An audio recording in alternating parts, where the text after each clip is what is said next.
का वीडियो 4 जुलाई को Yamuna sports complex में हुई एक शादी और उसके बाद 5 जुलाई की सुबह सदस्यों द्वारा देखे गए भयावह दृश्य पर आधारित है। यह वीडियो बताता है कि उस दिन किन किन कानूनों, नियमों और सामाजिक मर्यादाओं का उल्लंघन हुआ। 4 जुलाई की शाम यमुना स्पोर्ट्स कॉम्प्लेक्स, जिसे खेल गतिविधियों के लिए समर्पित एक पवित्र स्थल माना जाता है, वहां एक शादी बड़े धूमधाम से आयोजित की गई। लेकिन शादी खत्म होते होते यह पवित्र स्थल गंदगी और शराब की खाली बोतलों से पटा पड़ा था। जिस मैदान में कभी खिलाड़ी पसीना बहाते थे, वहां अब शराब की बोतलें चमक रही थीं। कॉम्प्लेक्स के इतिहास में शायद यह पहली बार हुआ जब वहां खुलेआम शराब पी गई, नशे में झूम कर बारात निकाली गई और बिना किसी रोक टोक के आतिशबाजी की गई, जो कि स्पष्ट रूप से कानून का उल्लंघन है।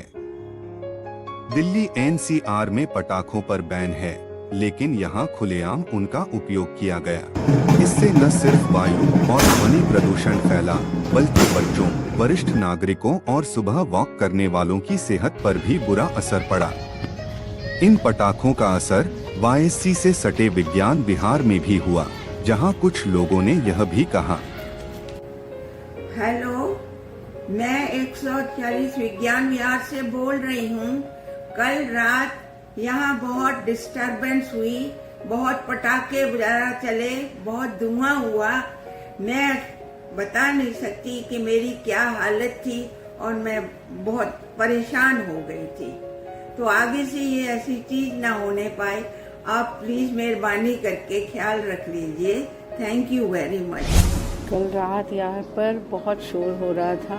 पास में ही बैंकेट हॉल है हमारे, बाउंड्री वॉल को क्रॉस करके, लेकिन हमारे घर के जो सीनियर सिटीजन्स हैं उनको नेबुलाइज करना पड़ता है। वो भी पैनिक हो गए कि कहाँ से ये शोर आ रहा है और अचानक से रेस्टलेस फील करने लगे थे। उस दिन बैंक्वेट हॉल के कारण जो ढोल धमाके बजे और जो शोर हुआ और जो फायर क्रैकर्स बर्स्ट करे गए, उससे बुजुर्गों को बहुत तकलीफ हुई। मेरी माताजी बहुत परेशान रही और मैं अथॉरिटीज से ये रिक्वेस्ट करती हूँ कि प्लीज इसके ऊपर एक्शन लिया जाए। Shailendra Gupta, all India motor transport Congress, जो कि हिंदुस्तान की अपेक्स बॉडी है, जिसके अंदर 3500 तालुकाएं और 95 लाख ट्रकर्स जुड़े हुए हैं। दिल्ली सरकार ने CQAM के साथ मिलकर दिल्ली के अंदर 1 नवंबर से गाड़ियां बैन कर दी हैं, ड्यूटी पॉल्यूशन। मैं दिल्ली सरकार से, DDA से ये पूछना चाहता हूँ कि एक तरफ तो आप पॉल्यूशन के नाम पर गाड़ियां बंद कर रहे हैं, लोगों की जीविकाओं के साथ खेल रहे हैं, उनको आप बेरोजगार कर रहे हो और यहाँ पे स्काई शॉट चलवा रहे हैं जहाँ पे लोग स्वस्थ होने के लिए आते हैं। ये कहाँ का न्याय है? आप लोग पॉल्यूशन को बढ़ावा दे रहे हैं या पैसे को बढ़ावा दे रहे हैं? और दिल्ली सरकार से ये भी पूछना चाहता हूँ, कितने लाख करोड़ रुपया जो आपको ग्रीन टैक्स से, कमर्शियल व्हीकल से आया है, उस पैसे से आप इस पर्यावरण को बना रहे हैं या खराब कर रहे हैं? बहुत बढ़िया। बाराती खुश थे क्योंकि उन्हें दिल्ली में दुर्लभ खुली, हरी भरी, साफ और सुंदर जगह मिल गई थी, जहां ट्रैफिक की कोई चिंता नहीं थी। लेकिन कॉम्प्लेक्स के नियमित सदस्य दुखी और हतप्रभ थे। जिस जगह से उनका मां बेटे जैसा जुड़ाव था, वही जगह उनके सामने अपवित्र हो रही थी। कई सदस्य तो अपनी भावनाएं नहीं रोक पाए, कुछ की आंखों में आंसू थे। लेकिन उन्हें न कोई देखने वाला था, न कोई पूछने वाला। वे महाभारत के पांडवों की तरह चीड़ हरण होते देखते रहे, चुपचाप, बेबस। और 5 जुलाई की सुबह तो जैसे एक और सदमा थी। जब सुबह वॉक के लिए सदस्य पहुंचे तो चारों ओर बिखरी शराब की बोतलें और गंदगी देखकर उनका मन रो पड़ा। उस समय लोगों ने क्या कहा, सुनिए। सर ये देखो, खाली बॉटल्स ही नहीं है, यहाँ लोग बकायदा वेटर की सर्विस करा के तसल्ली से ड्रिंक कर रहे हैं। देखो जरा, ये कांच के ग्लासेस, भरी हुई ग्लासेस पड़े हुए हैं विस्की से। यार हद कर दी भाई इस कॉम्प्लेक्स का। क्या इस पर रहम खाओ भाई, कुछ तो शर्म करो। यहाँ लोगों की बहन बेटियां भी आती है, सब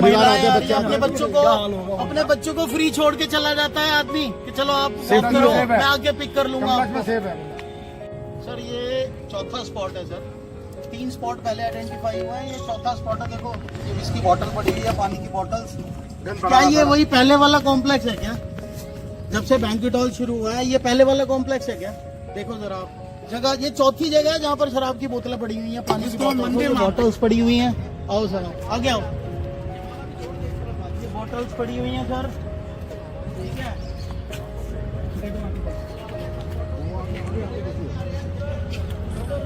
सर आगे उधर डस्टबिन के पास भी उधर बॉटल्स पड़ी है, इसकी बॉटल्स यहाँ पर देखिए। ये सर पूरा इसको शराब का अड्डा बना दिया है। ये देखिए। आपका नाम क्या है? मेरा नाम कुंदन पाठक है जी, और मैं यहाँ का लाइफ टाइम मेंबर हूँ। पिछले लगभग 20 साल से मेंबर हूँ यहाँ का। अच्छा, और हम सारे लोग ही मेंबर हैं। आपका क्या नाम है? आपका क्या नाम है? नाम है मेरा। आपका क्या नाम है? राजवीर सिंह। आपका? प्रवीण गोयल। सब मेंबर हो आप यहाँ पे? हम सब मेंबर हो। और डे 1 जब कॉम्प्लेक्स खुला था उससे तब के मेंबर हैं। मोर देन 20 ईयर्स से सारे मेंबर लगभग। हम सारे लाइफ टाइम मेंबर हैं और मैं रिटायर्ड गवर्नमेंट सर्वेंट हूँ। रिटायरमेंट के बाद मैं यहाँ आके सुकून मिलता था, जो अब सुकून नहीं मिल रहा है। ये देख के बड़ी परेशानी हो रही है कि आगे ये कैसे रुकेगा, इससे हमें आने जाने में बड़ी परेशानी होगी। आज से 2 महीने पहले यहाँ पे कोयल चहकती थी, अब यहाँ पर कोयल का नामो निशान नहीं है। पर्यावरण का तंदूर लगा के और स्काई शॉट लगा के इन्होंने ऐसा काम कर। देखिए यमुना स्पोर्ट कॉम्प्लेक्स में इस तरह की जगह जगह बोतलें मिली हुई हैं, बियर के कंटेनर मिले हुए हैं, केन हैं, और ऐसा लग रहा है कि हम किसी बार उसमें आ गए हैं जहाँ कल शादी हुई है। और क्या न्यूसेंस हुआ है, कितना मतलब लोगों को हर्ट हुआ है कि यहाँ जहाँ हम सैर करने आते हैं, जिसको हम मंदिर मान रहे हैं, उस जगह। मैं दीपिका जैन, मैं यहाँ की मेंबर हूँ। ये जो यहाँ पे बैंकेट खुला है ये बहुत गलत खुला है। हम लोग को मॉर्निंग में आते हैं तो बहुत ही बिल्कुल भी अच्छा नहीं लगता, मतलब जिस फील के लिए आते हैं वो फील मिल ही नहीं रही है। शाम को आओ इतना लाउड और इतना सब कुछ, तो बिल्कुल भी अच्छा नहीं लगता मेरे को। हॉल, यमुना स्पोर्ट्स कॉम्प्लेक्स का जो बैंक्वेट हॉल है, उसके कारण जो गंदगी फैली हुई नजर आई शादी के बाद, उसको देखकर बहुत ही अचंभा हुआ। इतनी शराब की बोतलें फैली हुई थी, तो एक प्रश्न दिमाग में आया कि यदि ऐसी ही स्थिति रही तो क्या यमुना स्पोर्ट्स कॉम्प्लेक्स है या नहीं। ये एक स्पोर्ट्स फैसिलिटी है, इसको स्पोर्ट्स फैसिलिटी ही रहने दिया जाए, इसको ऐसे कार्यों के लिए नहीं इस्तेमाल करा जाए। मैं अथॉरिटीज से रिक्वेस्ट करती हूँ कि प्लीज़ इसके ऊपर एक्शन लीजिए। और मैं सारे लोगों को बोलती हूँ कि आप please join hands and get together and protest against all this. Thank you. क्या यही है खेल परिसर का भविष्य? क्या अब यहाँ शादी के नाम पर गंदगी और अनैतिकता का साम्राज्य चलेगा? इस वीडियो में हम एक एक करके बताएंगे कि किन किन कानूनों और नियमों का खुलेआम उल्लंघन हुआ, जिनमें शामिल हैं 1. Air prevention and control of pollution act 1981 और सुप्रीम कोर्ट ऑर्डर के तहत पटाखों पर प्रतिबंध का उल्लंघन। 2. DDA के मास्टर प्लान 2021 के खेल परिसर उपयोग नियमों का उल्लंघन। 3. दिल्ली ध्वनि प्रदूषण नियंत्रण नियम का उल्लंघन। 4. पब्लिक न्यूसेंस की श्रेणी में आने वाला कृत्य, खुलेआम शराब, गंदगी और अव्यवस्था। 5. फायर सेफ्टी नॉर्म्स और एनवायरनमेंट प्रोटेक्शन लॉज की अनदेखी। 6. Delhi banquet hall regulation act 2010 का स्पष्ट उल्लंघन, जो कहता है कि बैंक्वेट हॉल केवल कमर्शियल इंडस्ट्रियल जोन में हो सकते हैं, न कि खेल परिसरों में। दोस्तों, हमने इस मुद्दे पर पहले भी 2 महत्वपूर्ण वीडियो बनाए हैं। पहला वीडियो बैंक्वेट हॉल द्वारा 10 एनवायरमेंटल लॉज के उल्लंघन पर आधारित है। दूसरा वीडियो किस तरह एलोकेटेड लैंड से ज्यादा सार्वजनिक जमीन पर कब्जा कर बैंक्वेट हॉल बनाया गया पर आधारित है। इन वीडियोस का लिंक डिस्क्रिप्शन बॉक्स में दिया गया है। आपसे निवेदन है कि आप इन दोनों वीडियो को जरूर देखें। यह वीडियो हमारे DAKB लीगल बाइट्स सीरीज का हिस्सा है।